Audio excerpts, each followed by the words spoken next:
Hello everyone, welcome back to Commerce Addictions. तो यार आज हम एक ऐसा चैप्टर करने वाले हैं जो बहुत सारे बच्चों को डाउट रहता है उस चैप्टर में, है ना। वो ये जो चैप्टर है बहुत सारे बच्चों को क्या होता है, इसमें डाउट रहता है। तो इस वीडियो को देखने के बाद वो सारे डाउट आपके क्लियर हो जाएंगे। ओके, आप भी बन जाओगे मास्टर ऑफ अकाउंटिंग क्वेश्चन। इस वीडियो को पूरा देखने के बाद आप अकाउंटिंग क्वेश्चन के मास्टर बन जाओगे। आपको कोई भी डाउट नहीं रहेगा, किसी भी क्वेश्चन जो अकाउंटिंग क्वेश्चन का होगा आप इजीली उसको सॉल्व कर सकते हो। ओके, तो इस वीडियो को एंड तक जरूर देखना, तो आप आसानी से किसी भी क्वेश्चन को सॉल्व कर सकते हो। ठीक है, तो चलो बिना किसी देरी के इस वीडियो को स्टार्ट कर देते हैं।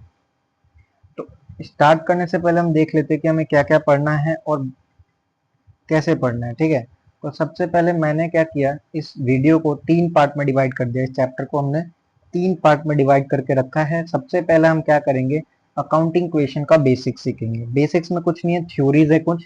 ओके, उसमें कुछ मीनिंग्स है। अकाउंटिंग क्वेश्चन का मतलब क्या होता है, इफेक्ट क्या है ट्रांजेक्शन का। दो टाइप के होते हैं, 2 आइटम्स पे और मोर देन 2 आइटम्स पे। ठीक है, फिर फॉर्मेट बनाना सीखेंगे। अकाउंटिंग क्वेश्चन का एक फॉर्मेट होता है, उसको बनाना सीखेंगे कैसे बनाया जाए, क्योंकि इसमें बहुत ज्यादा डाउट रहता है बच्चों को। इसको मैं बहुत क्लियर करने वाला हूँ फॉर्मेट बनाने को। ठीक है, फिर हम थर्ड पार्ट में क्या कर रहे होंगे, प्रैक्टिकल क्वेश्चंस करेंगे। ओके, प्रैक्टिकल क्वेश्चंस करेंगे अकाउंटिंग क्वेश्चन के जो आपके एग्जाम में आते हैं। ठीक है, और वो 3 टाइप के क्वेश्चंस आ सकता है आपके एग्जाम में, वो तीनों हम वीडियो में कवर करेंगे। पहला होता है फॉर्मेट बेस्ड और एग्जाम्पल बेस्ड। ठीक है, फॉर्मेट बेस्ड मतलब आपको फॉर्मेट बनाना होगा, उसमें एंट्री पोस्ट करनी होती है ना। और तीसरा होता है न्यूमेरिकल, जैसा आप मैथ्स में सम सॉल्व करते हो ना, उस टाइप के क्वेश्चन होते हैं। तो जो हमारा ज्यादा चांस होता है वो तीनों में से कोई भी आ सकता है, लेकिन फॉर्मेट बेस्ड आपको आ गया तो आप कोई भी क्वेश्चन आसानी से सॉल्व कर सकते हो। तो चलो स्टार्ट करते हैं बेसिक्स ऑफ अकाउंटिंग क्वेश्चन से। बेसिक में सबसे पहले हमारा अकाउंटिंग क्वेश्चन का मीनिंग है कि अकाउंटिंग क्वेश्चन किसे कहता है। तो सुनो ध्यान से, accounting equation is based on the dual aspect concept. इस चीज को समझना है ध्यान से। सबसे पहले इसमें हम समझेंगे कि डुअल एस्पेक्ट कॉन्सेप्ट क्या होता है। तो देखो, डुअल एस्पेक्ट कॉन्सेप्ट का मतलब है कि जो भी हमारे ट्रांजेक्शन होते हैं उसको हम दो जगहों पर रिकॉर्ड करते हैं। ठीक है, पहला होता है डेबिट साइड और दूसरा होता है क्रेडिट साइड। ठीक है, आपने कोई भी ट्रांजेक्शन किया अपने बिजनेस में तो वो दो जगह क्या होगा, रिकॉर्ड होगा। ठीक है, every transaction has dual aspect और 2 एस्पेक्ट्स, डेबिट एंड क्रेडिट। ठीक है, तो हर एक ट्रांजेक्शन के 2 एस्पेक्ट्स होते हैं, डेबिट और क्रेडिट एस्पेक्ट। तो अगर आपने कुछ परचेस किया तो उसको भी दो जगहों पे रिकॉर्ड करोगे, डेबिट साइड और क्रेडिट साइड। ठीक है, इसका मतलब क्या है, it hold that for every debit there is a credit, यानी कि आपने कुछ भी डेबिट में रिकॉर्ड किया तो उसका इक्वल अमाउंट आप क्रेडिट में रिकॉर्ड करोगे, और वाइस वर्सा। डेबिट में किया तो क्रेडिट में इक्वल अमाउंट, क्रेडिट में रिकॉर्ड किया तो डेबिट में इक्वल अमाउंट को रिकॉर्ड करना पड़ेगा। ठीक है, इट मींस टोटल क्लेम्स। अब देखो, ये जो हमने पढ़ा डुअल एस्पेक्ट कॉन्सेप्ट, इसका मतलब क्या होता है, ये क्या हो हमें समझाना चाहता है। तो ये हमें ये समझाना चाहता है कि बिजनेस के अंदर जितने भी टोटल क्लेम्स है, क्लेम समझो क्या होता है, बिजनेस के अंदर जितनी भी चीजें हैं वो दो लोगों की होंगी। पहला ओनर, जिसको हम प्रोपराइटर कहेंगे, और दूसरा होता है आउटसाइडर। तो बिजनेस के अंदर जितनी भी चीजें वो दो लोगों की ही हो सकती हैं, प्रोपराइटर ओनर की या किसी बाहरी की, आउटसाइडर की। ठीक है, तो विल और ये दोनों क्या होंगे, इक्वल होंगे हमेशा, will always be equal to the total assets of the firm. ठीक है, यानी कि फर्म में जितने भी टोटल एसेट्स होंगे वो किसके इक्वल होगा, जितने भी हमारे बिजनेस के क्लेम है उसके इक्वल हो जाएगा। और क्लेम दो लोगों के होते हैं, आउटसाइडर के और ओनर के। ठीक है, क्लेम यानी बिजनेस की चीजें जितनी भी हैं वो दो लोग की होंगी, आउटसाइडर और प्रोपराइटर यानी कि ओनर की। ठीक है, the claim also known as equities. ठीक है, क्लेम को हम इक्विटी भी कहते हैं। ठीक है, क्लेम को क्या कहते हैं, इक्विटी। और इक्विटी होती है दो टाइप की, ओनर्स इक्विटी। देखो मैंने बताया ना कि जो क्लेम है, इक्विटी है, वो दो लोगों की होगी, ओनर्स इक्विटी। तो पहला है ओनर्स इक्विटी। ओनर्स इक्विटी को हम कैपिटल कहते हैं। ठीक है, यानी कि जो कैपिटल होता है वो ओनर का होता है। कैपिटल किसका होता है, ओनर का। ठीक है, लाइबिलिटीज और अमाउंट ड्यू टू आउटसाइडर। ठीक है, अब देखो यहाँ पे जितने भी अमाउंट है जो ड्यू है, जो हमें पेमेंट करनी होती है, जो किसी बाहरी के, उसको हम कहते हैं लाइबिलिटीज। ठीक है, ओनर का अगर कुछ भी है तो वो कहेंगे कैपिटल, और जो ओनर का नहीं है, जो किसी आउटसाइडर का है, उसको कहा जाता है लाइबिलिटीज। ठीक है, इसको आप याद रखिएगा, ये कॉन्सेप्ट था। आई होप आपको समझ में आया होगा। अब देखो, जो अकाउंटिंग इक्वेशन है, accounting is question is a mathematical expression. जो अकाउंटिंग इक्वेशन है वो मैथमेटिकल एक्सप्रेशन है, यानी कि अकाउंटिंग इक्वेशन को हमने मैथमेटिकली एक्सप्रेस कर दिया। कैसे कर दिया, तो देखो हमने क्या किया, एसेट्स इक्वल टू इक्विटीज यानी टोटल क्लेम लिख दिया, है ना। एक फॉर्मूला हमने बना दिया कि जो एसेट्स होता है वो किसके बराबर होता है, टोटल क्लेम्स के बराबर। यानी कि बिजनेस के अंदर जितने भी एसेट्स होंगे वो टोटल क्लेम्स यानी कि बिजनेस के अंदर जितनी भी चीजें हैं उसके बराबर होंगे। इसको हम इक्विटीज भी कह सकते हैं, ठीक है। और देखो जो इक्विटीज होता है वो दो टाइप की हो सकती है, लाइबिलिटी या कैपिटल, है ना। जो इक्विटी होती है वो कितने टाइप की होगी, या तो लाइबिलिटी होगी या तो कैपिटल होगी। यानी कि जितनी भी हमारी इक्विटी है, क्लेम्स है, वो या तो आउटसाइडर का होगा लाइबिलिटीज, या तो ओनर का होगा यानी कैपिटल। और जब दोनों को जोड़ देंगे तो हमारा जाएगा total assets of the firm, यानी कि बिजनेस के जितनी भी एसेट्स हैं उसे, ठीक है। फर्म का मतलब कंपनी होता है। नेक्स्ट है हमारा जो, अब हम क्या कर सकते हैं इसमें से, अगर हमें लाइबिलिटीज निकालने को बोलेगा तो हम लाइबिलिटीज को सेपरेट कर लेंगे। जब लाइबिलिटीज को सेपरेट करेंगे तो एसेट्स माइनस का कैपिटल हो जाएगा। और अगर हमें कैपिटल निकालना है तो कैपिटल को सेपरेट कर लो, capital is equal to assets minus liabilities हो जाएगा। समझ में आपको। तो ये था कुछ अकाउंटिंग इक्वेशन का मीनिंग, ठीक है। नेक्स्ट है effect of transaction on accounting equation. तो ट्रांजेक्शन का इफेक्ट क्या होता है, देखो कोई भी अगर हम ट्रांजेक्शन कर रहे हैं तो वो ये इफेक्ट कर सकता है ना। ये 6 इफेक्ट वो कर सकता है किसी भी ट्रांजेक्शन को करने पे। तो क्या होगा, पहला ट्रांजेक्शन पे क्या करेगा, एक एसेट्स को बढ़ा देगा या दूसरी लाइबिलिटीज को भी बढ़ा देगा, ठीक है। या तो वो एसेट को बढ़ा सकता है, increase in asset, increase in liability, decrease in liability, decrease in asset, ठीक है। या तो वो लाइबिलिटी को घटा भी सकता है, एसेट को भी घटा सकता है। या फिर वो क्या कर सकता है, increase in asset, increase in owners capital. कोई भी ट्रांजेक्शन क्या कर सकता है, एसेट को भी इंक्रीज कर सकता है, ओनर्स की कैपिटल को भी इंक्रीज कर सकता है, डिक्रीज भी कर सकता है ओनर के कैपिटल को, और डिक्रीज भी कर सकता है एसेट को, ठीक है। और ट्रांजेक्शन कुछ ऐसे भी होते हैं जो same side, transaction affecting same side but in opposite direction. तो जो सेम साइड में ही क्या करते हैं, अफेक्ट करते हैं लेकिन अपोजिट डायरेक्शन में, ठीक है। इसका भी मैं एग्जांपल देके नेक्स्ट क्वेश्चन करेंगे तो और अच्छे समझेंगे। अभी बस इतना समझ लो कि जितने भी ट्रांजेक्शन होते हैं वो दो आइटम को इफेक्ट करते हैं, ठीक है। तो वो सेम साइड क्या है, इंक्रीज इन एसेट और डिक्रीज इन अनदर एसेट, ठीक है। देखो ये जो हमारा सेम साइड का मतलब ये एसेट साइड है, एसेट में इसने क्या किया, एक एसेट को बढ़ा दिया और दूसरे एसेट को कम कर दिया, ठीक है। फिर decrease in liability, increase in another liability, ठीक है।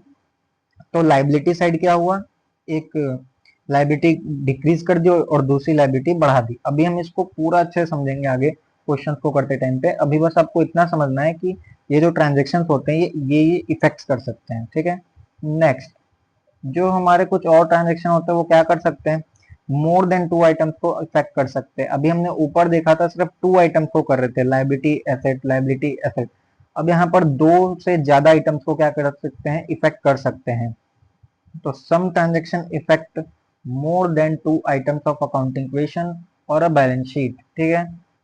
जैसे एग्जांपल देखते हैं, when a sale is made in cash for 30,000, हमने सेल कर दिया कैश में 30,000 का, it is made at cost 25,000, ठीक है। तो हमें कॉस्ट पड़ी थी 25,000 की, हमने सेल कर दिया 30,000 में, हमें प्रॉफिट हो गया 5,000 का, ठीक है। तो कॉस्ट ऑफ गुड टोटल कितना था, 25,000। उससे क्या हुआ, हमारा एसेट रिड्यूस हो गया। देखो स्टॉक एक एसेट होता है, तो अगर हमने अपने स्टॉक निकाल के बेच दिया तो वो स्टॉक हमारा कम हो जाएगा, है ना। 25,000 का स्टॉक हमने निकाल दिया तो स्टॉक कम हो गया, एक इफेक्ट हुआ ट्रांजेक्शन का। दूसरा क्या हुआ, इंक्रीज बाई 30,000, कैश हमारा इंक्रीज हो गया, है ना। यहाँ पर कैश होगा जब हमने कुछ सामान बेचा, ठीक है, तो उसकी वजह से, ठीक है, तो जब हमने कोई सामान बेचा तो उसकी वजह से क्या हुआ, 30,000 का हमें कैश मिलेगा, तो वो कैश बढ़ जाए, कैश भी एक एसेट होता है तो कैश बढ़ गया, स्टॉक कम हो गया, और फिर प्रॉफिट यानी कि ओनर्स का कैपिटल भी बढ़ गया, ठीक है। प्रॉफिट क्या करता है, ओनर्स के कैपिटल को इंक्रीज करता है। तो एक ही ट्रांजेक्शन से 3 चीजें इफेक्ट हुई, तो इसी को कहते हैं ट्रांजेक्शन अफेक्टिंग मोर देन 2 आइटम्स, ठीक है। It should be noted profit increases owners capital and loss decrease it. अगर देखो प्रॉफिट इंक्रीज होगा तो क्या होगा, ओनर्स का कैपिटल बढ़ेगा और लॉस हमारे कम होने लगेंगे, ठीक है। अब देखो फॉर्मेट क्या होता है, अकाउंटिंग क्वेश्चन का फॉर्मेट कैसे बनाते हैं, बहुत ज्यादा इसमें लोगों को प्रॉब्लम आती है, दिक्कतें आती हैं। ध्यान से समझना, सबसे पहले आपको क्या करना है, अपनी कॉपी लेनी है, इसको मैं एक बार बना करके भी दिखाऊंगा, ठीक है। तो आपको अपनी कॉपी ले करके सबसे राइट साइड में आपको एक लाइन खींचनी है, ठीक है। ऐसे ये लाइन आप खींच दोगे इस तरीके से, और यहाँ पे इस लाइन के अंदर ही आप कैपिटल लिख दोगे, ठीक है। फिर आप क्या करोगे, यहाँ पर इस साइड ठीक है, लेफ्ट साइड में आप एक छोटी पतली सी लाइन खींचोगे, कम डिस्टेंस लेना यहाँ पे, ठीक है, जिसमें आप क्या करना, सीरियल नंबर लिखना, और ट्रांजेक्शन्स के लिए इतना यहाँ पे लाइन खींचोगे, ट्रांजेक्शन्स लिखोगे। फिर यहाँ पर आपको क्या करना है, ये एक लाइन, यहाँ पे एक लाइन छोड़ करके नीचे एक लाइन खींचनी है, ठीक है, इस लाइन को पूरा खींचना है। फिर यहाँ पर जो लाइन आपने छोड़ रखी है उसके ऊपर एसेट्स लिख देना यहाँ पे, और यहाँ पर लाइबिलिटीज लिख देना, ठीक है, और आप कैपिटल यहाँ पर लिख चुके हैं।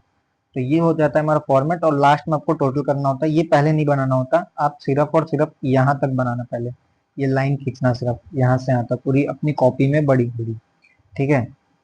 और यहाँ पे आप अकाउंटिंग इक्वेशन लिख सकते हो ऐसे, इस तरीके से अकाउंटिंग इक्वेशन, ठीक है। समझ में आया? तो ये फॉर्मेट बहुत बेसिक सा है, बहुत इजी है। अब हम इस पे क्वेश्चंस करेंगे तो आपको और अच्छे से समझ में आएगा ये अकाउंटिंग इक्वेशन का फॉर्मेट कैसे यूज किया जाता है। इसको हम नेक्स्ट पार्ट में कवर करेंगे। तो देखो प्रैक्टिकल क्वेश्चंस आ गए, ठीक है। अब ये प्रैक्टिकल क्वेश्चंस है कुछ, इसको हम करते हैं, ठीक है। सारे प्रैक्टिकल क्वेश्चंस को करेंगे और आसानी से इस अकाउंटिंग इक्वेशन चैप्टर को खत्म करेंगे। तो अब हम चलते हैं इसको नोटबुक पे करेंगे। ओके, तो चलो नोटबुक वाली स्क्रीन पे चलते हैं। तो चलो अब फॉर्मेट बेस्ड क्वेश्चंस को करते हैं, लेकिन क्वेश्चंस में हम सबसे पहले कुछ बेसिक क्वेश्चन से स्टार्ट करेंगे। ओके, जिसमें बेसिक एंट्रीज होंगी, उससे समझेंगे और फिर उसके लेवल को बढ़ाएंगे। ओके, तो पहला क्वेश्चन देखो, पहले क्वेश्चन की पहली एंट्री देखते हैं। फॉर्मेट बेस्ड क्वेश्चन है, ये इस तरीके फॉर्मेट होगा जो मैंने आपको बता दिया था कि फॉर्मेट कैसे बनेगा। यहाँ पे कैपिटल, यहाँ पर एक ट्रांजेक्शन के लिए लाइन, जिसको हम इसमें पर्टिकुलर्स भी लिख सकते हैं इस ट्रांजेक्शन को। ओके, इस ट्रांजेक्शन को आप क्या लिख सकते हो, पर्टिकुलर्स भी लिख सकते हो, ठीक है। और यहाँ पे सीरियल नंबर के लिए यहाँ पे हम एसेट्स लिखेंगे, यहाँ पर हम लाइबिलिटीज लिखेंगे और यहाँ पर कैपिटल लिखेंगे। तो आपको एसेट्स, लाइबिलिटीज एंड कैपिटल आपको पता चल चुका है कि क्या होता है, ठीक है। नेक्स्ट अब हम क्या करते हैं, एंट्रीज को पास करते हैं कि एंट्री को कैसे इसमें पोस्ट करना है, ठीक है। तो देखो यहाँ पे सबसे पहली एंट्री हमें बोला गया है, सबसे पहली एंट्री को पढ़ते हैं। He commences his business with 20,000 as capital, ठीक है। तो उसने बिजनेस को कॉमेंस किया 20,000 से, तो कॉमेंस का मतलब होता है बिजनेस को स्टार्ट करना। तो अब क्या करना, सीरियल नंबर में यहाँ पे 1 लिख देना, क्योंकि हम फर्स्ट एंट्री कर रहे हैं। और यहाँ ट्रांजेक्शन या पर्टिकुलर्स में आप क्या लिखोगे, कॉमेंस बिजनेस लिख सकते हो, स्टार्टेड बिजनेस लिख सकते हो। कॉमेंस का मतलब होता है बिजनेस को स्टार्ट करना, तो हम यहाँ पर लिख देते हैं कॉमेंस बिजनेस। ओके, तो यहाँ पर आप लिख दो कॉमेंस बिजनेस। कॉमेंस बिजनेस को लिखने के बाद आप क्या करोगे, 20,000 से आपने बिजनेस स्टार्ट किया, यानी कि आपके पास 20,000 रुपए थे और आपने उससे बिजनेस को स्टार्ट कर लिया। तो हम यहाँ पर एसेट साइड, जो हमारे पास 20,000 रुपए हैं, वो हमारा एक एसेट होता है। हमने कैश से स्टार्ट किया है, तो हम यहाँ पर कैश लिख देंगे। अगर यहाँ पर सिर्फ लिखा है कैपिटल, 20,000 एज कैपिटल, तो आप उसको कैश ही मानोगे, ठीक है। तो कैश में आपने कितने से स्टार्ट किया, 20,000 से, तो आप यहाँ पे 20,000 यानी कि 20,000 लिख दोगे, और इसको कैपिटल में भी ऐड करोगे 20,000 से। ओके, तो यहाँ पर आप इसको कैपिटल में लिख देना 20,000 रुपये, ठीक है। अब देखो नेक्स्ट एंट्री पढ़ो, नेक्स्ट एंट्री में क्या दिया है, नेक्स्ट में हमें लिखा है, अभी नेक्स्ट हम यहाँ पे लिख देंगे सेकेंड। इसके बाद आपको दिख रहा होगा यहाँ पर लिखा है purchase furniture for 500 in cash. हमने क्या किया है, फर्नीचर परचेज किया है 500 का कैश में, ठीक है। तो आप यहाँ पे लिखोगे परचेज फर्नीचर, ठीक, यहाँ पे आप लिख दो परचेज फर्नीचर। परचेज फर्नीचर लिखने के बाद इसको ध्यान से समझना, बोला है हमने कैश में खरीदा है, तो कैश से तो 500 रुपये माइनस हो जाएंगे, क्योंकि आपने 500 का फर्नीचर खरीदा, तो कैश में से आपके पास 500 रुपये चले गए। और वो 500 रुपये कहाँ आ जाएंगे, फर्नीचर का एक हेड बनाएंगे, क्योंकि फर्नीचर एक एसेट है, तो एसेट साइड फर्नीचर का एक हेड बनेगा अगर हमने खरीदा है तो। और फर्नीचर में वो 500 रुपये हम कर देंगे प्लस, ठीक है। तो ये ट्रीटमेंट होता है जब भी किसी भी एसेट को खरीदते हो, तो जब एसेट को खरीदना होता है तो एसेट साइड उसका हेड बनता है और उसमें उसको प्लस कर देते हैं। ओके, और जैसे आपने खरीदा कैश से, तो कैश में से माइनस कर देंगे। अब आपको नेक्स्ट स्टेप में क्या करना होता है, नेक्स्ट स्टेप में आप क्या करना, एक लाइन खींचना, ठीक है, इस तरीके से यहाँ पर एक लाइन खींचना, ठीक है। इस लाइन को खींचने के बाद, इस लाइन को खींचने के बाद यहाँ पर आप लिखना न्यू इक्वेशन, ठीक है। यहाँ पर आप लिखना न्यू इक्वेशन, और न्यू इक्वेशन लिखने के बाद अब आपको इसको प्लस माइनस करना है। देखिए 20,000 में से हमने कैश माइनस कर दिया था 500, तो अब यहाँ पर कितना आ जाएगा अमाउंट कैश में, 19,500, ठीक है। और फर्नीचर में पहले कुछ नहीं था, अब 500 रुपये आ गए तो यहाँ पे 500 लिख देंगे। ठीक है। और कैपिटल में तो हमारा 20,000 है ही, तो यहाँ पर आप 20,000 लिख दो कैपिटल में। ओके। नेक्स्ट स्टेप में आपको क्या करना है, आप थर्ड एंट्री लिखो यहाँ पे। थर्ड एंट्री में क्या बोला गया, purchase goods for 1,000 in cash. हमने गुड्स खरीदा है 1,000 का कैश में, तो आप यहाँ पे सबसे पहले ट्रांजेक्शन में लिख दो purchase goods. Purchase goods cash में खरीदा है तो कैश से हमारा माइनस हो जाएगा, 1,000 का खरीदा है तो 1,000 रुपये आप कैश से कर दो माइनस। और स्टॉक खरीदा है तो स्टॉक, गुड्स खरीदा है तो गुड्स को ना हम यहाँ पे एसेट साइड में स्टॉक लिखते हैं। ठीक है। और जब आप कैश से खरीदे तो कैश में से माइनस हो जाएगा और स्टॉक में प्लस हो जाएगा। ओके। नेक्स्ट आपको सेम फिर वही करना है, एक लाइन खींचनी होगी यहाँ से।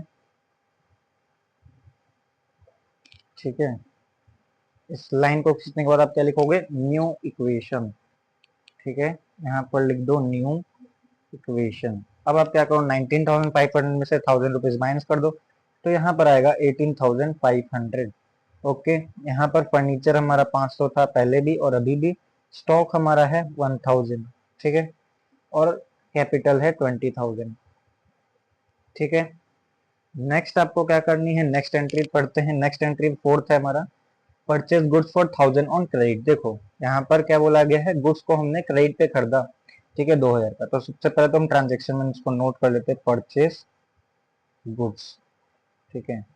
और यहाँ पे आप लिख देना on credit, purchase goods on credit. अब यहाँ पर देखो एंट्री को समझो ध्यान से। परचेज गुड्स ऑन क्रेडिट का मतलब होता है कि हमने जो गुड्स को खरीदा है, जिस स्टॉक को हमने खरीदा है, वो हमने 2,000 का खरीदा है, लेकिन कैश हमने नहीं दिया, कैश में से पेमेंट नहीं की, हमने उधार पर खरीदा है। ठीक है। तो सबसे पहले तो हम इस स्टॉक को, स्टॉक में 2,000 प्लस कर देते हैं। इस एंट्री के सामने ही होता है, क्योंकि हमने 2,000 का स्टॉक खरीदा, 2,000 में प्लस होगा स्टॉक में तो आएगा 2,000 रुपये। 2,000 रुपये का स्टॉक आ गया, लेकिन अब उसकी जो पेमेंट करनी है हमें, वो हम कैश से नहीं करेंगे, वो हम क्रेडिट पे कर रहे हैं। जब हम क्रेडिट पे पेमेंट करते हैं तो वो हमने पेमेंट नहीं किया, हमने बोला कि हम बाद में पेमेंट करेंगे, तो इसमें लाइबिलिटी साइड एक हेड बनेगा जिसको हम कहेंगे क्रेडिटर। ठीक है। क्रेडिटर वो होता है जिसको हमें पेमेंट करनी होती है।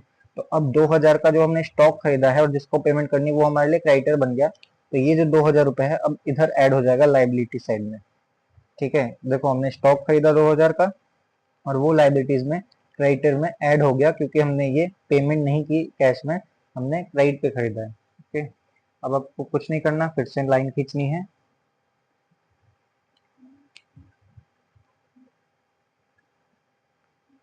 और आपको लिखना है यहाँ पे new equation. Okay. New equation लिखने के बाद देखो कैश में तो कुछ हुआ ही नहीं, तो यहाँ पर आप सिंपल 18,500 लिख दोगे। और फर्नीचर में भी कुछ नहीं है तो उसको भी 500। स्टॉक में पहले 1,000 का था, अब 2,000 हो गया, तो टोटल स्टॉक 3,000 का हो चुका है। और क्रेडिटर है हमारा 2,000 का और कैपिटल है 20,000 की। ठीक है।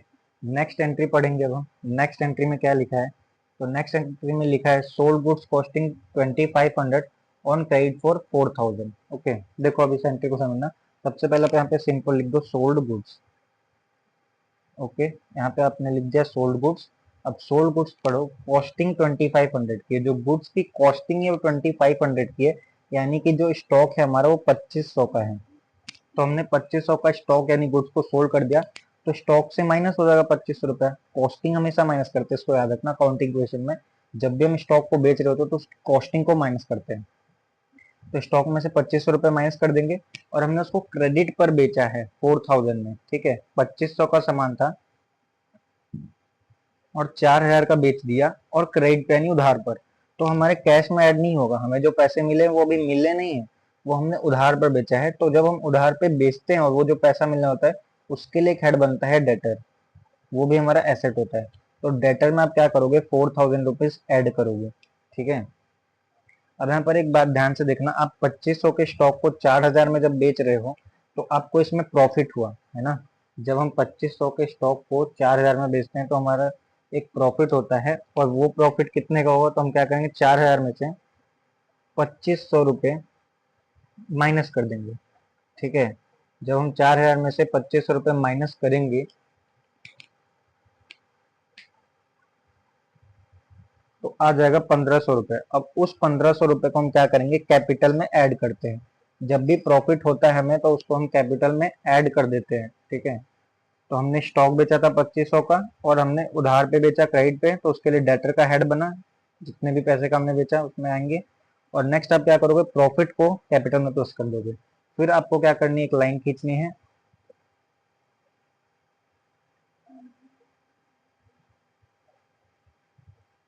और फिर आपको लिखना है यहाँ पे न्यू इक्वेशन। अब देखो कैश में तो कुछ हुआ ही नहीं तो हम इसको लिख देंगे 1800, 18,500। फर्नीचर में भी कुछ नहीं हुआ तो फिर 500। फिर स्टॉक में पहले 3000 था, 2500 माइनस हो चुका है तो हमारे पास स्टॉक अब सिर्फ 500 का बचा है। और डेटर में पहले कुछ नहीं था, अब 4000 रुपये आ चुके हैं। क्रेडिटर में हमने कुछ पेमेंट नहीं की तो 2000 का 2000 रहेगा। अब कैपिटल जो है हमारा वो प्रॉफिट में चल रहा है तो 20,000 में 1500 ऐड कर देंगे तो हमारा हो जाएगा 21,500। ओके, नेक्स्ट एंट्री अब हम पढ़ेंगे। नेक्स्ट एंट्री में क्या दिया हुआ है,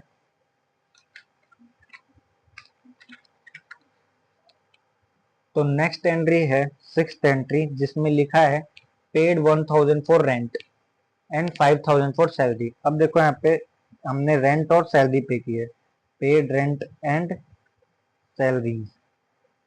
तो हम रेंट और सैलरीज को पे करते हैं तो रेंट और सैलरी पे करने के बाद हम क्या करेंगे, जितने भी एक्सपेंस होते हैं, रेंट और सैलरीज क्या है, बिजनेस के लिए एक्सपेंस होता है, तो जितने भी एक्सपेंस है उसको हम कैश से माइनस कर देते हैं, ठीक है। 1000 रेंट का और 5000 सैलरी हमने पे किया है तो दोनों को मिला करके एक साथ इसमें एंट्री आप कर सकते हो, अलग भी कर सकते हो, हम एक साथ करते हैं। तो 5000 सैलरी और 1000 रेंट, टोटल 6000 की पेमेंट करोगे आप। कैश से माइनस कर दो 6000 क्योंकि हम एक्सपेंस को कैश से डायरेक्ट माइनस करते हैं, और कैपिटल से माइनस कर दो 6000। ओके, जब भी आप किसी एक्सपेंस की पेमेंट करते हो तो कैश और कैपिटल से माइनस करना होता है। अब नेक्स्ट आप एक लाइन खींचते हो,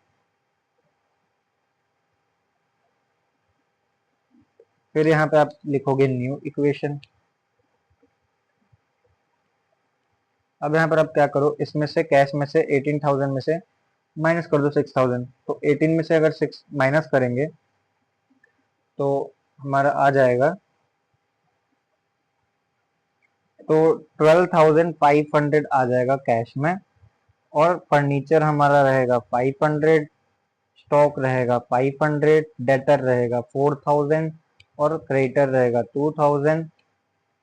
और जब हम कैपिटल में से 6000 माइनस करेंगे तो हमारा आ जाएगा 15,500 कैपिटल में। ओके, अब एक इसमें एक लास्ट एंट्री है, सेवेंथ एंट्री, इसको पढ़ते क्या दिया है, तो Rakesh withdraw 2000 for his personal use. अब देखो राकेश क्या करता है, राकेश का ही बिजनेस है ये, ठीक है। राकेश क्या कर रहा है, अपने बिजनेस में से 2000 रुपए पर्सनल यूज के लिए विड्रॉ करता है। तो जब भी हम कोई अमाउंट विड्रॉ करते हैं बिजनेस में से, हाँ, तो जब भी हम अमाउंट विड्रॉ करते हैं पर्सनल यूज के लिए तो हम क्या करेंगे, यहाँ पे लिख देंगे ड्राइंग्स। पर्सनल यूज को हम कहते हैं ड्राइंग्स, ठीक है। ये ड्राइंग बना लो, ड्राइंग नहीं है। बिजनेस में अगर हम पर्सनल यूज करते हैं, कोई सामान निकालते हैं अपने बिजनेस से तो वो ड्राइंग्स होता है। तो ड्राइंग्स जब हम कर रहे हैं तो हम क्या करेंगे, 2000 रुपीज कैश से माइनस कर देंगे। जो भी हम बिजनेस से निकालते हैं उससे माइनस करते हैं, जैसे कैश निकाला, कैश से फर्नीचर निकाला, फर्नीचर से माइनस, स्टॉक से निकाला, डेटर से, जो भी हम एसेट निकाल रहे हैं उससे हम कर देते हैं माइनस। तो अगर कुछ ना बोले तो कैश मानते हैं, ठीक है। तो 2000 रुपए का ड्राइंग्स हो गया हमारा, इसको कैश से और कैपिटल से भी माइनस कर देंगे। इसके बाद आपको क्या करना है, दोबारा से वही स्टेप, लाइन खींचो, ठीक है। लाइन खींचने के बाद आपको क्या करना है, तो अब लास्ट एंट्री हमने कर दी है तो हम ड्राइंग्स को कैश और कैपिटल से माइनस कर देंगे। तो अब यहाँ पर हमारा कितना आ जाएगा, 12,500 में से अगर हम 2000 माइनस करते हैं तो हमारा अमाउंट आता है तो 10,500। ओके, और यहाँ पर हमारा कितना अमाउंट आएगा, फर्नीचर हमारा 500 का ही रहेगा, स्टॉक हमारा 500 का रहेगा और डेटर हमारा 4000 का होगा। इसी तरीके से क्रेडिटर 2000 और 15,500 में से कैपिटल में से 2000 माइनस कर देंगे तो 13,500 आ जाएगा। और इसको हम कर देंगे यहाँ पर टोटल लिख देंगे, क्योंकि ये लास्ट एंट्री थी तो आप यहाँ पर टोटल लिख दिया करो लास्ट एंट्री के बाद। अब आपको लास्ट में क्या करना है, देखो लास्ट में इसको पहले से क्लोज कर देना। अब हम ये चेक करें क्या हमने ये जो एंट्री की है सही है या नहीं है, या फिर हमने एक फॉर्मूला भी सीखा है कि एसेट्स इज इक्वल टू क्या होता है, तो उसका हेल्प लेकर के हम क्या करेंगे, इसको चेक करेंगे। तो देखो आप एसेट के सारे साइड को प्लस कर दो और लाइबिलिटी और कैपिटल को एक साइड कर दो प्लस करके, तो आपका आंसर आ जाएगा। देखो एक हमने फॉर्मूला सीखा था, assets is equal to liabilities plus capital.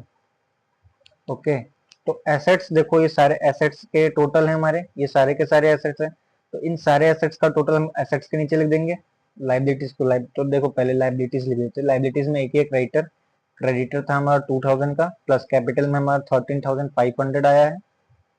और ये जो एसेट्स हैं, एसेट्स को आप टोटलिंग कर लो, ये हो गया 10,500 और 500 11,000 हो जाएगा, 11,500 11,500 और 4,000 हमारा हो जाएगा टोटल, तो ये हो जाएगा टोटल 15,500।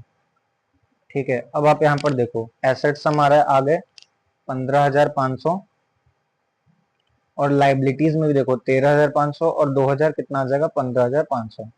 अब हमारी इक्वेशन मैच हो चुकी है, तो हमने सही कर दिया। ठीक है, तो ये था अकाउंटिंग इक्वेशन का फॉर्मेट बेस्ड क्वेश्चन, बहुत बेसिक सी एंट्री सबसे पहले मैंने आपको सिखाई है और बहुत ज्यादा इजी है ये, इसमें कुछ टफ नहीं है, सिर्फ आपको एंट्रीज पता होनी चाहिए कैसे होता है, कहाँ पर जाएगा, और ये बहुत इजी सी एंट्री थी। और इस वीडियो में हम सारी एंट्रीज को कवर करेंगे जो आपके एग्जाम में आता है, तो इसको आप अच्छे से समझ लेना कि जो भी ट्रांजेक्शन हो रहा है तो उसको कहाँ पर रिकॉर्ड किया जा रहा है, और बहुत ईजी है। ओके, तो हमारी जो नेक्स्ट क्वेश्चन है, उस नेक्स्ट क्वेश्चन में बहुत सारी एंट्रीज हैं, तो उसको ध्यान से समझना, और ये सारी एंट्रीज इंपॉर्टेंट है, एक एक एंट्री इसकी इंपॉर्टेंट है, तो उस क्वेश्चन को ध्यान से समझिएगा, और इससे बाहर आपकी एंट्री एग्जाम में नहीं पूछता है। ठीक है, ये बहुत अच्छी अच्छी एंट्रीज हैं, तो उसको ध्यान से समझना। पहली एंट्रीज को हम पढ़ लेते हैं, जिसमें लिखा गया है Manu started business with cash. देखो अकाउंटिंग क्वेश्चन में जब भी आप सॉल्व कर रहे हो क्वेश्चन, तो हमेशा आपको सबसे पहले यही दिखेगा कि आप बिजनेस को स्टार्ट कर रहे हो। ठीक है, तभी तो आगे ट्रांजेक्शन करोगे, तो याद रखना कि सबसे पहले आप क्या करोगे, बिजनेस को स्टार्ट करोगे। तो पहली एंट्री क्या है, पहली एंट्री के लिए हम यहाँ पे 1 लिख देते हैं सीरियल नंबर में, और लिखा है Manu started business with cash, तो मनु ने बिजनेस स्टार्ट किया कैश से, और open a bank account transfer 4 lakh from his savings account, और उसने क्या किया, एक बैंक अकाउंट भी ओपन किया अपने बिजनेस के लिए जो 4 लाख का था। ठीक है, और उसने अपने सेविंग्स अकाउंट में से पैसे ट्रांसफर किए थे, जैसे सेविंग्स अकाउंट होता है ना हमारा नॉर्मल बैंक पे, तो उसी सेविंग्स अकाउंट से उसने क्या किया, एक बैंक अकाउंट खोला बिजनेस के लिए। तो आप इस एंट्री को कैसे रिकॉर्ड करेंगे, सबसे पहले आप लिख दो यहाँ पे स्टार्टेड बिजनेस।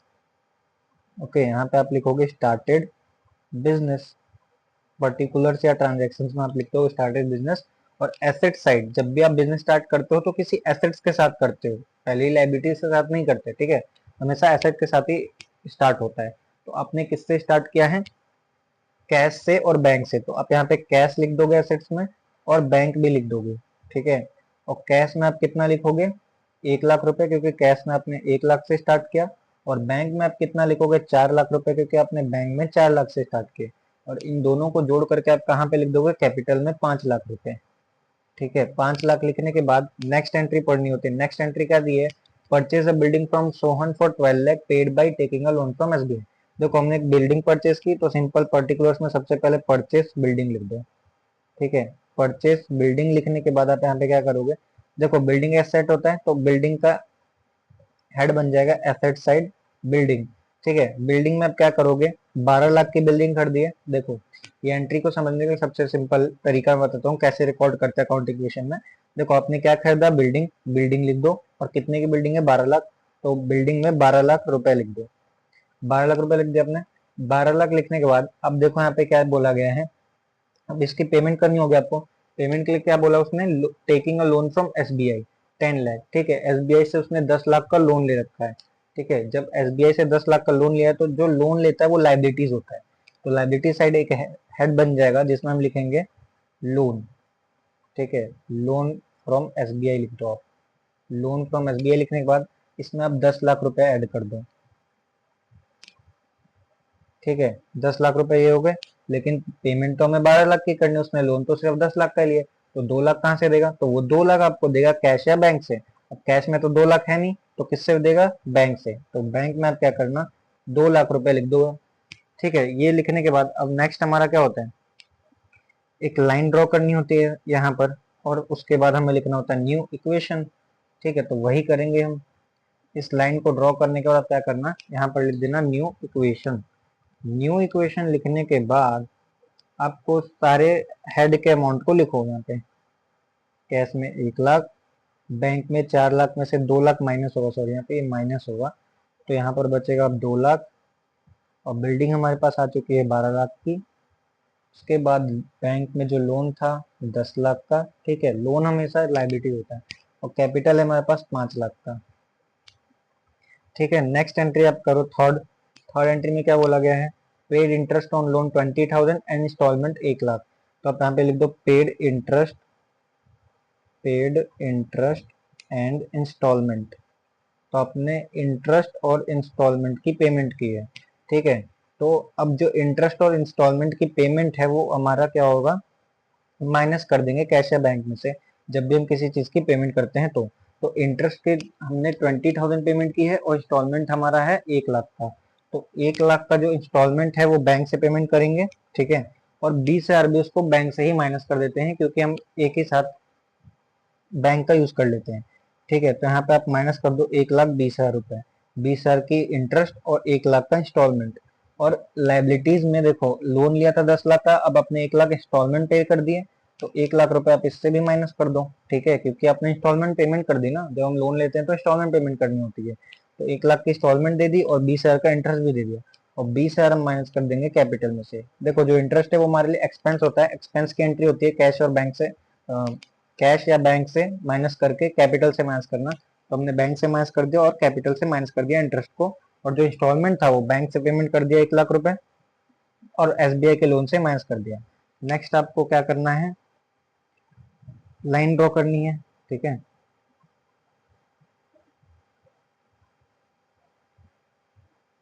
लाइन ड्रॉ करने के बाद सिंपल आप यहाँ पे लिखोगे सारे हेड का अमाउंट। कैश में अभी भी 1 लाख रुपए है, यहाँ पर 2 लाख में से अब 80,000 रुपए बचेंगे, और यहाँ पर बिल्डिंग 12 लाख की बचेगी। और यहाँ पर हमारा जो लोन है वो अब हो जाएगा 9 लाख का, और जो हमारा कैपिटल है वो हो जाएगा 4,80,000 का। ठीक है, इतना करने के बाद नेक्स्ट आप क्या करोगे, फोर्थ एंट्री पढ़ोगे। ठीक है, purchase goods from Rohan on credit. हमने गुड्स खरीदा है तो परचेज गुड्स लिख दो simple, purchase goods on credit. आपने क्रेडिट पे गुड्स खरीदा है। ठीक है, तो गुड्स मतलब स्टॉक, गुड्स को कहीं भी गुड्स में लिखते स्टॉक लिखते हैं। तो स्टॉक में हम क्या करेंगे, कितने का स्टॉक खरीदा है, गुड्स खरीदा है 1 लाख का, तो स्टॉक में क्या करना, 1 लाख रुपीज प्लस कर देना।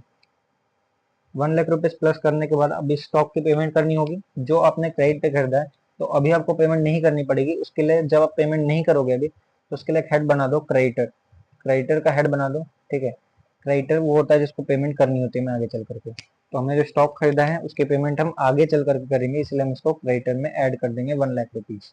ठीक है, और यहाँ पर आप एक लाइन खींच दो,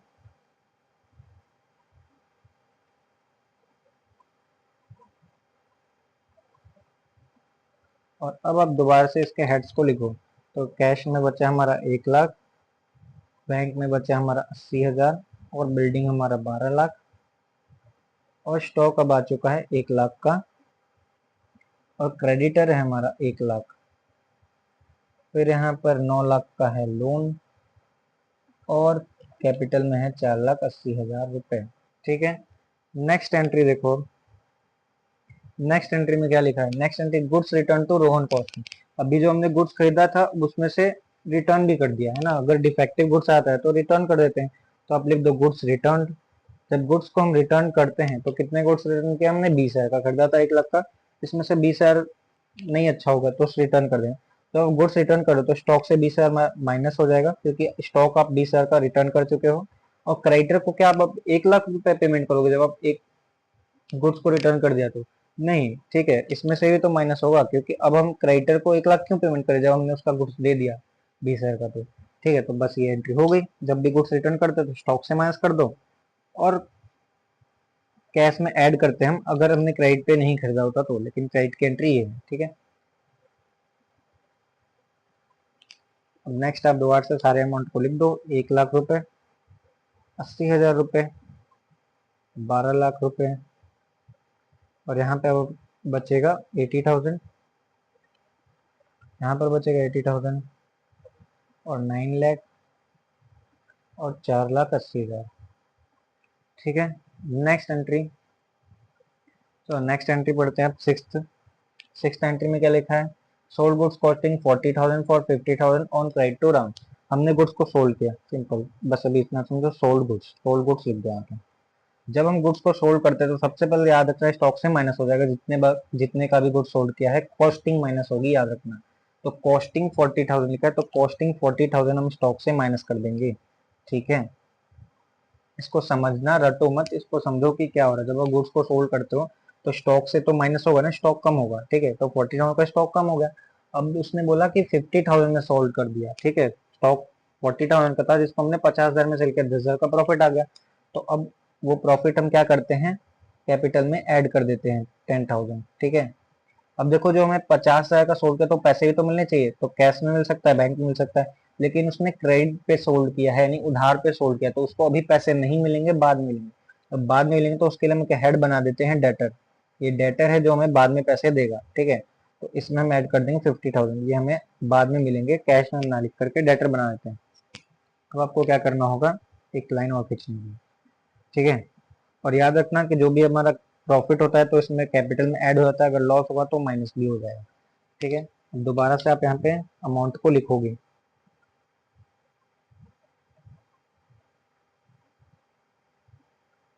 यहाँ पर हमारे पास कितना बच गया, 40,000, और ये हो गया हमारा 50,000 जो हमें आगे मिलने वाले हैं।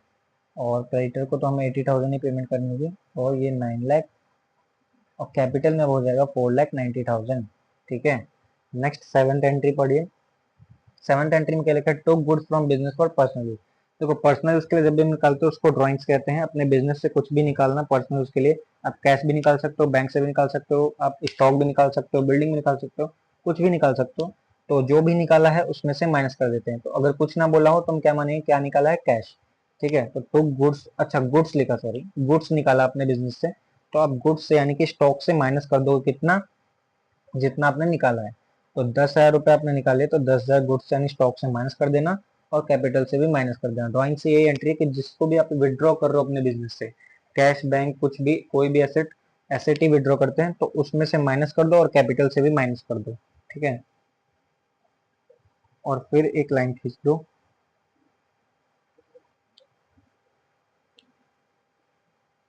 ठीक है, अब यहाँ पर दोबारा से सारा अमाउंट लिख दो, 1 lakh, then 80,000, then 12 lakh,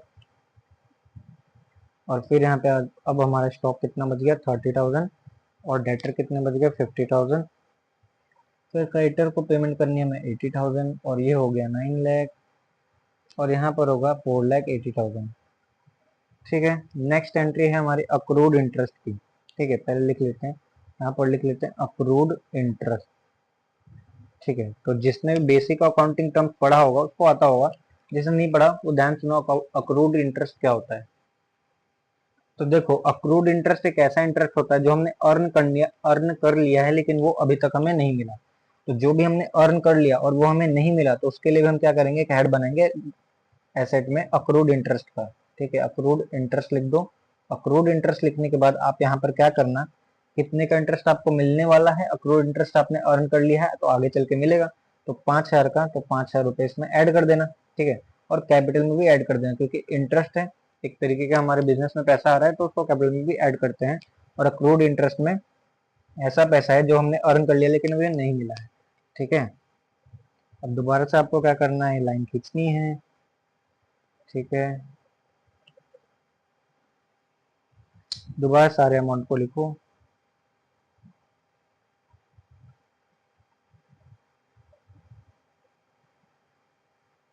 30,000, 50,000, 5,000 and 80,000, और इधर आ जाएगा 9 लाख, और यहाँ पर अब आ जाएगा 4,85,000। ठीक है, नेक्स्ट नाइन्थ एंट्री पढ़ो, क्या लिखा। नाइन्थ एंट्री में लिखा है कमीशन रिसीव्ड इन एडवांस। देखो सबसे पहले आप हेड में लिख दो कमीशन, ट्रांजेक्शन में कमीशन रिसीव्ड इन एडवांस, हमें कमीशन एडवांस में रिसीव हो चुकी है। ठीक है, जब हमें कमीशन एडवांस में रिसीव हो जाती है तो वो हमारे लिए एक लाइबिलिटीज बन जाता है। ठीक है, तो आप यहाँ पर लिख देना एडवांस। ठीक है, एडवांस लिख दो, इतना बहुत है। ठीक है, एडवांस कमीशन आप लिख देना जब इसमें लिखोगे तो कमीशन।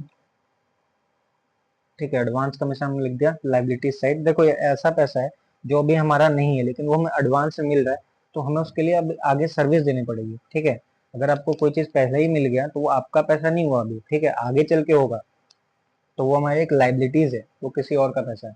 ठीक है, तो कमीशन एडवांस की एंट्री क्या करोगे आप, लाइबिलिटीज में कमीशन एडवांस की एंट्री लिख दोगे, कमीशन एडवांस का एक हेड बनाओगे, और जितना आपको रिसीव हुआ वो 20,000 इसमें लिख दोगे।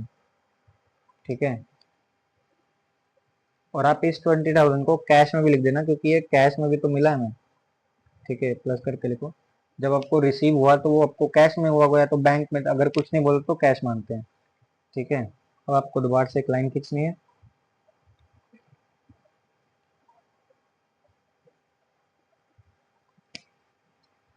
अब दोबारा से यहाँ पे आप क्या करना, सारे अमाउंट को लिख देना।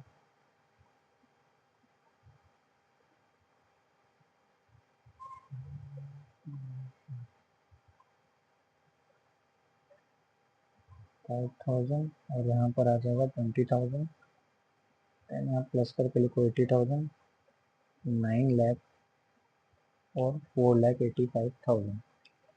नेक्स्ट 10th और लास्ट एंट्री कर लेते हैं जल्दी से। कैश रिसीव्ड फ्रॉम राम, देखो हमने कुछ किया होगा राम के साथ, सेल या कुछ गुड्स को बेचा होगा, तो उस वो हमें रिसीव हो चुका है। तो एक बार हम पहले एंट्रीज को देख लेते हैं कि राम के साथ हमने कौन सा ट्रांजेक्शन किया है। तो कैश हमारे पास रिसीव हुआ, तो उसकी सिंपल एंट्री पे तो यहाँ पे आप लिख दो कैश रिसीव्ड। ठीक है, कैश रिसीव्ड लिख दो, और कैश में आया होगा पैसा, कैश में रिसीव हुआ, तो अब कैश में क्या करना, जो कैश का हेड है उसमें 10,000 ऐड कर देना। ठीक है, तो देखो इस एंट्री को समझना ध्यान से, हमने राम को गुड्स सोल्ड किया था फिफ्थ एंड सिक्स एंट्री में, तो उसने हमें 50,000 रुपए देने थे, तो अभी उसने 50,000 नहीं दिए, 10,000 दिए, तो उस 50,000 में से 10,000 माइनस कर दो, क्योंकि अब वो 10,000 50,000 में से 10,000 वो में दे चुका है, वो कैश में ऐड हो गया, और उसने जब हमने दे दिया तो इस डेटर से माइनस कर देंगे। अब ये हमारा हो गया, इसको हम कर देंगे न्यू इक्वेशन बना करके क्लोज। ठीक है, तो ये आपने कैंसी एंट्री लाइन खींच दी, और यहाँ पे आप दोबारा से लिख दो न्यू इक्वेशन, और न्यू इक्वेशन के बनाने के बाद ये सारा कुछ लिख दो। ठीक है, तो अब यहाँ पर हो गया 1,20,000 में से 10,000 ऐड कर दो, तो 1,30,000 रुपये हो जाएंगे। फिर यहाँ पे 80,000 लिख दो, और यहाँ पे 12 लाख लिख दो, यहाँ पे 30,000 लिख दो, यहाँ पर 40,000 लिख दो, क्योंकि अब वो हमें 40,000 देगा। फिर 5,000, और यहाँ पर तो 20,000, 80,000 और 9 लाख, फिर 4,85,000। ठीक है, अब ये सारा कुछ हमारा खत्म हो चुका है यहाँ पर। अब कोई भी एंट्री नहीं है, अब कोई भी एंट्री नहीं है तो आप एक फॉर्मूला लगाना लास्ट में। आप क्या लिखना है यहाँ पे, assets is equals to liabilities plus capital. ठीक है, इससे आप चेक भी कर सकते हो आपका सही हुआ या गलत। ठीक है, तो एसेट्स देखो कितना है यहाँ पे, 1,30,000, फिर 80,000, इन सबको हम प्लस करेंगे। ठीक है, तो हम एसेट्स का टोटल कर, तो अब हम इसमें सारे अमाउंट को लिख देते हैं। तो ये जो टोटल एसेट्स हैं इनको जब हम प्लस करेंगे तो हमारा टोटल अमाउंट आ जाएगा 14,85,000, यानी कि 14,85,000। और लाइबिलिटीज हमारी कितनी है, 20,000, 80,000 और 9 लाख, यानी कि टोटल हमारा कितना आ जाएगा, 10 लाख। ओके, और कैपिटल है 4,85,000 का। तो अब देखो जरा, एसेट साइड आ रहा है 14,85,000, जब हम इन दोनों को भी प्लस करेंगे तो 10 लाख और 4,85,000 कितना हो, 14,85,000। तो आप यहाँ पर देखो 14,85,000 इज इक्वल टू 14,85,000 आ गया, यानी कि हमारा क्वेश्चन सही है, और ये हमारा मैच हो चुका है, और ये क्वेश्चन कंप्लीट हो गया। तो ये सारी एंट्रीज जो हैं बहुत ज़्यादा इंपॉर्टेंट थी और बहुत इजी भी थी, आप इसको अच्छे समझना, और एक बार दोबारा से आप इसको करना खुद से, तभी आपको आएगा। एक बार आप इस एंट्रीज को खुद से करना ये क्वेश्चंस, और मैं कुछ क्वेश्चंस आपको दूंगा पीडीएफ करके डिस्क्रिप्शन में, उन सारे क्वेश्चंस को आप करना, आपको इजीली ये चीज क्लियर हो जाएगी। तो फॉर्मेट बेस्ड क्वेश्चन हमने कर लिया है, अब नेक्स्ट हम एग्जाम्पल बेस्ड क्वेश्चन करेंगे। ठीक है, और इस वीडियो को एंड करेंगे। ठीक है, नेक्स्ट वीडियो में हम कर रहे होंगे न्यूमेरिकल बेस्ड क्वेश्चन। ठीक है, उस न्यूमेरिकल बेस्ड क्वेश्चन को भी आप अच्छे से समझना। ठीक है, नेक्स्ट अब एग्जाम्पल बेस्ड क्वेश्चन एक कर लेते हैं, उसके बाद तो चलो एक एग्जांपल बेस्ड क्वेश्चन कर लेते हैं। अभी हमने जो एंट्री की ना उसी के तरह इसको भी करना होता है, लेकिन इसको हम पोस्ट नहीं करते हैं। इसमें सिंपल हमें बतानी होती है कि ये एंट्री कौन सी होगी। ठीक है, जैसे मान लो यहाँ पे क्वेश्चन दिया है increase in one asset decrease in another asset. तो कोई एक ऐसी एंट्री बताओ जिसमें हम क्या कर रहे हो, एक एसेट को बढ़ा रहे हो और एक दूसरे एसेट को कम कर रहे हो। तो इसका एग्जाम्पल पता है क्या होगा? फर्स्ट लिख देते हैं यहाँ पे। इसका जो एग्जाम्पल है वो होगा परचेस ऑफ फर्नीचर। ठीक है, purchase of furniture for cash. अगर आप फर्नीचर को कैश में खरीदते हो, आप स्टॉक भी लिख लो, बिल्डिंग भी लिख दो, कोई भी एसेट अगर आप खरीद रहे हो, है ना, हमने फर्नीचर खरीद लिया, तो जब भी आप एक फर्नीचर खरीदते हो कैश में, तो याद करो इससे क्या होगा। हमने अभी जो एंट्री की थी तो क्या करते थे हम, अगर हम कैश में फर्नीचर परचेस कर रहे हैं तो कैश से हम क्या कर देंगे, माइनस कर देंगे, है ना, और फर्नीचर में हम क्या कर देंगे, प्लस कर देंगे। तो कैश में देखो जरा, कैश एक एसेट है, कैश से क्या हो गया, माइनस हो गया, और हमारे फर्नीचर में क्या हो गया, प्लस हो गया। यानी कि एक एसेट बढ़ रहा है और एक एसेट बढ़ रहा है और दूसरा एसेट कम कम हो रहा है। तो ये एंट्री हो गई। तो ये हमारा बताना था सिंपल ऐसे। तो आपको सिंपल ये इतना लिखना होता है एग्जाम में, ऐसा क्वेश्चन पूछेगा तो purchase of furniture for cash. ठीक है, नेक्स्ट देखो क्या लिखा है। नेक्स्ट में बोला गया है increase in asset increase in liability. देखो एक ऐसा ट्रांजेक्शन करो जिससे एक एसेट बढ़े और एक लाइबिलिटी भी बढ़े। तो आप इसी एंट्री को क्या करो ना, purchase of furniture on credit कर दो। ठीक है, हम क्रेडिट पे खरीद लेते हैं। जब आप क्रेडिट पे खरीदोगे तो लाइबिलिटीज साइड आपका एक हेड बन जाएगा क्रेडिटर का, है ना। लाइबिलिटीज साइड आपका एक हेड बनता है ना क्रेडिटर का। जब आप कोई भी सामान अगर उधार पर खरीदते हो तो आपको पेमेंट करनी पड़ेगी आगे चल के। जब आप पेमेंट करनी पड़े तो उसके लिए आप लाइबिलिटी साइड एक क्रेडिटर का हेड बनाते हो, जिसमें आप क्या करोगे, ऐड कर दोगे। ठीक है, यानी कि लाइबिलिटी बढ़ेगी, ये लाइबिलिटीज को बढ़ा देगा।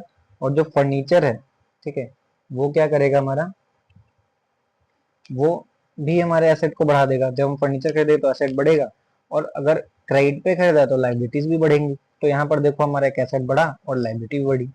ठीक है, नेक्स्ट देखो थर्ड एंट्री में क्या बोला गया, increase in asset increase in owners capital.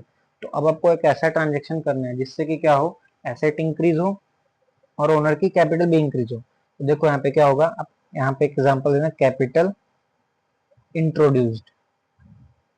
ठीक है, कैपिटल इंट्रोड्यूस्ड बाई प्रोपराइटर। देखो इस एंट्री को समझना क्या होता है, जब हम बिजनेस में बीच में कोई पैसा लगा रहे होते हैं, तो जैसे हम स्टार्टिंग में लगाते हैं ना, कैश, बिजनेस को स्टार्ट करना, कैश और कैपिटल में ऐड कर देना, वैसे हम बीच में भी कर सकते हैं। उसके बोलता है एंट्री में एडिशनल कैपिटल इंट्रोड्यूस। इसका मतलब होता है कि आप और पैसा लगा रहे हो अपने बिजनेस में।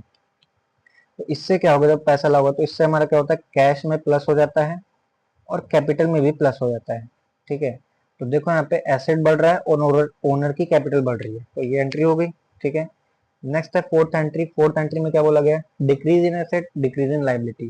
ठीक है, तो एसेट भी कम हो और लाइबिलिटीज भी कम हो। तो आप क्या करोगे, पेमेंट ऑफ क्रेडिटर कर दो। ठीक है, जब आप पेमेंट करते हो क्रेडिटर की, ठीक है, पेमेंट टू क्रेडिटर्स, जब आप क्रेडिटर्स की पेमेंट करोगे तो क्या होगा, लाइबिलिटीज साइड जो क्रेडिटर था, उस लाइबिलिटी साइड क्रेडिटर से हमारा क्या हो जाएगा, लाइबिलिटीज साइड जो हमारे क्रेडिटर्स थे, उन क्रेडिटर्स में से हम क्या कर देंगे, माइनस कर देंगे, क्योंकि हमने पेमेंट कर दिया उनकी। अब उतना पैसा हमें पेमेंट नहीं करना है।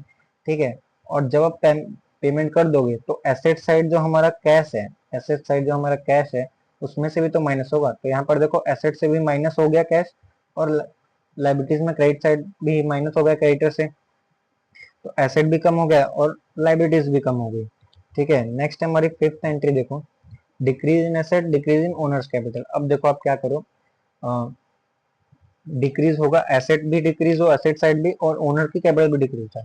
तो आप क्या कर लो, ड्राइंग्स कर लो, है ना, पर्सनल यूज के लिए आप कैश को निकाल लो। ठीक है, ड्राइंग्स का मतलब मैंने बताया कितनी बार, पर्सनल यूज के लिए हम कुछ भी निकालते हैं।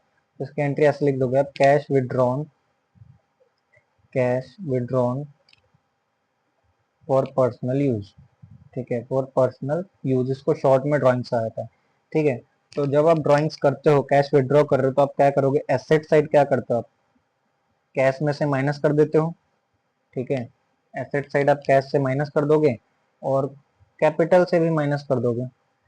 तो आप ध्यान से देखो यहाँ पे क्या हो रहा है, हमारे एसेट से डिक्रीज हो रही है और ओनर की कैपिटल भी डिक्रीज हो रही है। ठीक है, तो ये एंट्री हो गई। तो चलो यार अब इस वीडियो को एंड करते हैं। Thanks for watching. I hope आप लोग को ये अकाउंटिंग इक्वेशन समझ में आई होगी। और इसमें याद रखना, जब तक अकाउंटेंसी में प्रैक्टिस नहीं करते हो तब तक आपको कोई भी चीज़ें समझ में नहीं आती। तो मैंने जितने भी क्वेश्चन कराए आप एक बार घर पे जाकर के दोबारा से अपने खुद से ट्राई करना, खुद से करने की कोशिश करना। अगर आपको फिर भी डाउट डाउट रहता है तो आप कमेंट कर देना, ओके। और मैं डिस्क्रिप्शन में और भी क्वेश्चन कुछ दे दूंगा जो आप प्रैक्टिस के लिए कर सकते हो, आप उसको ट्राई करना, ठीक है। और मैं इसके नोट्स की भी लिंक दे दूंगा आपको ड्राइव की। तो वो सब कुछ आप लोग प्रैक्टिस करो, क्योंकि अकाउंटिंग क्वेश्चन बहुत ज़्यादा इंपॉर्टेंट है। इसके बाद इस नेक्स्ट चैप्टर हम जनरल एंट्रीज को कर रहे होंगे, ठीक है। लेकिन उससे पहले आप इस चैप्टर को अच्छे से कर लेना, एक बार खुद से पढ़कर सारे क्वेश्चन को सॉल्व करो। और याद रखना प्रैक्टिस बहुत ज़्यादा इम्पोर्टेंट है, ठीक है। और नेक्स्ट क्लास में हम इसके कुछ एडिशनल क्वेश्चंस करेंगे, जो एडिशनल एंट्रीज हैं जो बहुत ज़्यादा हार्ड होती हैं, या फिर कुछ ऐसी भी एंट्रीज है जो हार्ड नहीं है, जो बेसिक सी हैं। वो सारी एंट्रीज को हम नेक्स्ट क्लास में कर रहे होंगे, और न्यूमेरिकल क्वेश्चंस हम नेक्स्ट क्लास में करेंगे। तो नेक्स्ट क्लास को मिस करना मत भूलना, मैं उसकी भी लिंक यहाँ पर लगा दूंगा, ओके। तो तब तक के लिए बाय बाय, मिलते हैं नेक्स्ट क्लास में। तब तक आई होप आप लोग को ये सब कुछ समझ में आया होगा, और प्लीज इसकी प्रैक्टिस करो तो आप आसानी से इसके मास्टर बन जाओगे, ठीक है। तो तब तक के लिए बाय बाय, ओके।